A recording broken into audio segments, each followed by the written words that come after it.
and welcome back to my channel. Today I want to do something a little bit different. I want to just teach you something. And I'm gonna show you how to play this little riff here. And show you different ways on how to solo over it. And then we're gonna analyze it and break it down and reverse engineer of how you might be able to develop these same skills.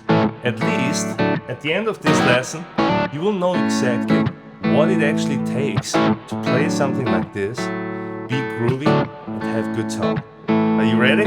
Sounds like fun, right? Here we go. Looper. I'm recording on a loop right now, yeah?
What do you think?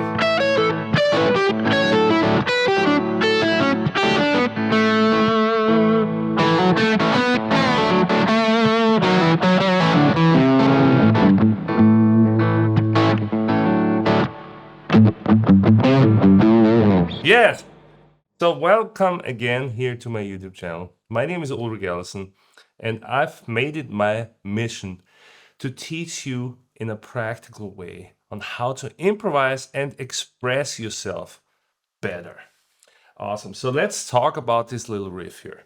Maybe we've already heard this riff before or run across it, but maybe it's also a little bit new the way that I'm playing it. Let's talk about some of the foundations that you need to play in that fashion. First of all, we got chords here, but we need some muting technique. You want to make sure that you're not hitting the low E string. That would not sound good. And also I'm muting the high E string here with my index finger. So that's kind of important, yeah? And now in this special case, I'm actually using hybrid picking. What does that mean? That means that I'm picking here with holding the pick with my thumb and index, and then use the other three fingers, middle finger, ring finger, pinky, to pluck the strings, yeah?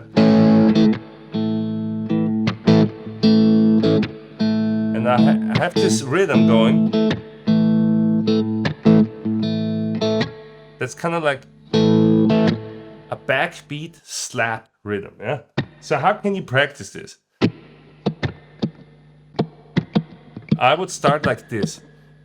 I would just mute the left hand strings and practice this movement. It's fairly slow.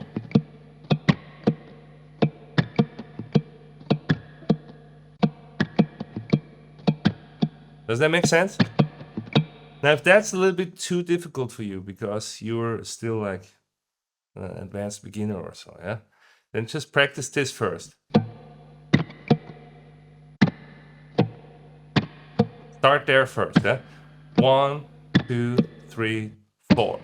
1, 2, 3, 4.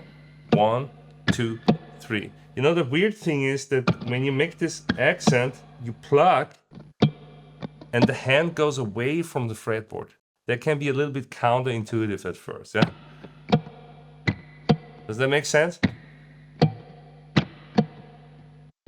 And then once you got it down, you know, go back to your riff, and the simple one would sound like this. And the one I was playing sounds like this.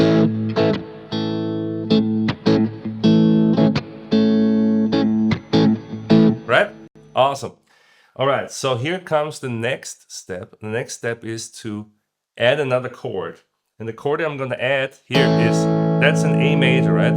And this is a D chord with an A in the bass.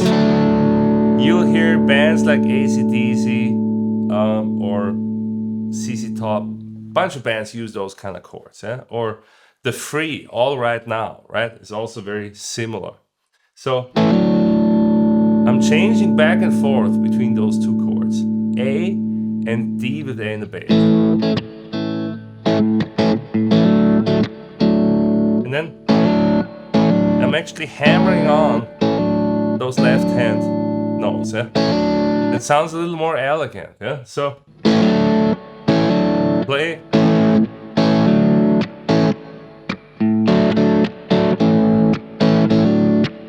Mess around with that a little bit, yeah? Cool. And then last but not least, very important, is that little ending tag. Here's another set of little chords I use for this fill. We got this one here, then again the D and the A. So this little chord, if you're not familiar with it, it is actually an E minor triad. If you're not strong with your triads, then I strongly suggest that you learn your triad inversions. So this will be first inversion. This will be the second inversion. But this time with an A in the bass, yeah? D, triad, and then A. Does that make sense? So now we just have to get it back in the rhythm. And I suggest, before you put it together, that you actually focus on just the ending tag. So, you know, the progression with the two chords is probably gonna be okay, yeah? But the ending tag,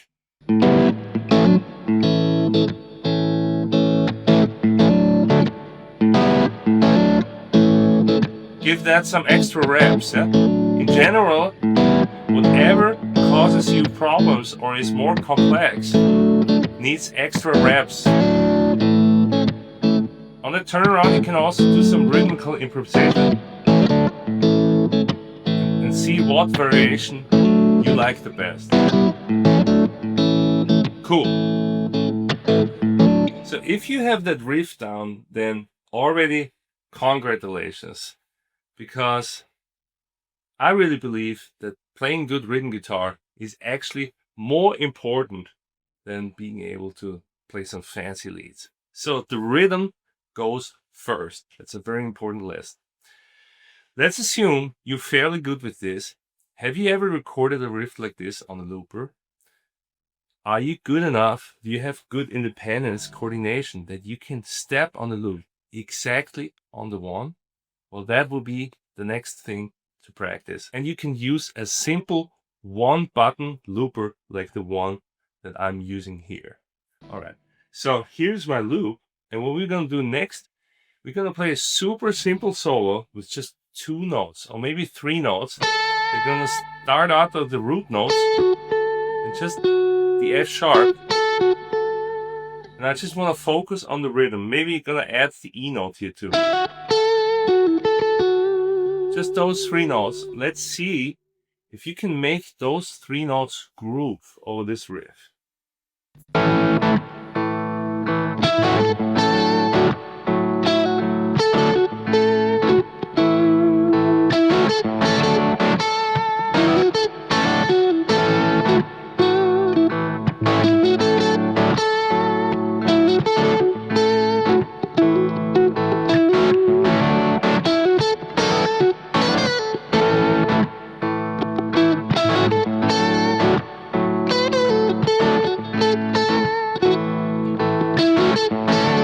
Can you play around with different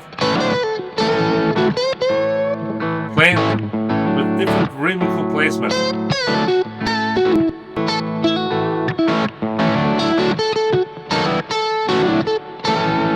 How's that going?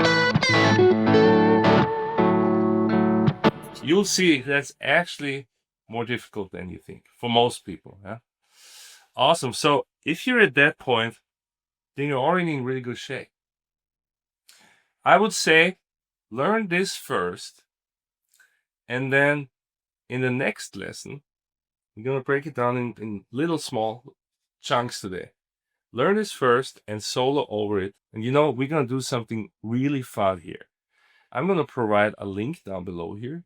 You just fill out the link and you send me a recording of you doing exactly this little exercise. First recording the riff and then playing a little rhythmical solo over that. I'm going to listen to that and get back to you on out of all contestants. I'm going to pick 2, gift a private lesson. How about that? It's not going to be a full hour, but it's going to be like a 20-minute, 25 Zoom lesson. Are you in for that? Let's do it. It's going to be fun. All right? So in that sense, take that and make some good music with it. Keep on rocking and don't forget to hit that subscribe button. Cheers.